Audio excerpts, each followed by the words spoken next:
Hello po sa lahat mga kaibigan, sa Kadik. Ngayon po ay ipapakita ko sa inyo kung paano mabawi ang isang nahack na Roblox account na walang email address mail o numero ng telepono.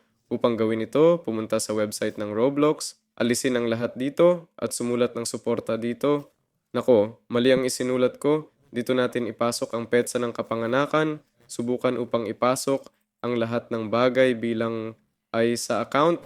Well, panatilihin ko ang anumang isa. Pagkatapos ay ipasok dito, ayon sa pagkakabanggit, ang iyong username, kung alin ang isa, nagkaroon ka ng address, ipasok ang lahat tulad ng nasa account at palayaw email address na ginamit mo sa account na ito, kumpirmahin muli ang email address. Pagkatapos ay piliin aling device ang madalas mong ginamit ang account, piliin ang iyong problema ng naayon at dito kami naghahanap.